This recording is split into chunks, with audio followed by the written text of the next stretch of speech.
I'm going on a date with Jim. I've been staring at my mirror for the past hour, at least. What am I going to wear? Anne, my friend, has a lot of opinions. If I wear something too revealing, Jim will think I'm a slut. If I dress up, he will think I'm trying to impress him. And I am trying to impress him, obviously, but isn't it shallow to dress fancy on a first date? Shouldn't he like me for me? I'm running out of time to decide. Clothes are everywhere. I didn't even know I still had that bra. If you don't decide soon, you're not even going to be there on time. You can't show up late. He's already going to think you're shallow, says Anne. And I try to ignore her. I feel a lurch in my stomach. My palms are sweaty. I want to be sick. She's right. Anne is usually right. I'm going to be late. I leave in jeans and a sweatshirt. Hey! Isn't this a dinner date? Who wears jeans and a sweatshirt to a dinner date? Anne tells me, but only once I'm actually on the train and my wardrobe is miles behind. I wonder if the train's going to break down. I wish the train would break down. When I get to the place, I almost forget our reservation. I ask the server for Jim, but the server's smile falters. Maybe it's not Jim. Anne texts me at just the wrong time. She's trying to get me to leave. Maybe it's Jared. It started with a J. Are you sure that's his name? Maybe he booked it under James. Maybe he isn't here at all. They'll kick you out. My heart is hammering in my chest. For a second, it's so overwhelming I can't breathe, and I look around desperately, and then there! At the back of the room, that's where he is. Jim. He lifts a hand so I can see him. It's so relieving for a second that I forget I'm scared. I'm with him. I'm just sitting with him. I found him. Thanks.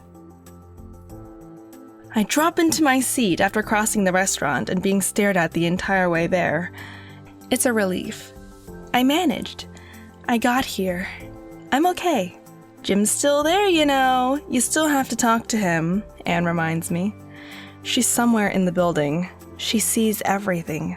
She's always with me. Oh my God. Have you looked around?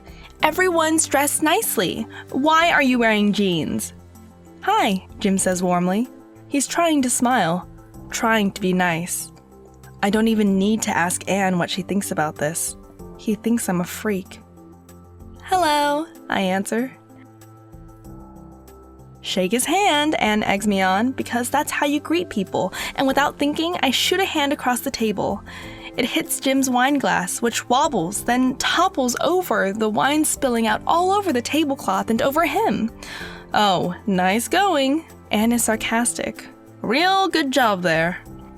Oh, God, I'm sorry. I'm so sorry. I start, already grabbing some napkins. Jim interrupts me. He's laughing, and he doesn't seem mad. It's okay, really.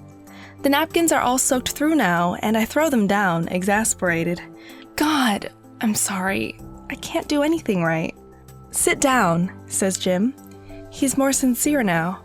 He catches my hands to stop them moving. Really, honestly, it's okay. I can wash the suit. I'm not angry. Okay? That's easy for him to say. I sit back down and try to ignore the way it feels like chains are tying me to the chair, pulling tighter and tighter. It's time that I say something else, but I'm still watching him.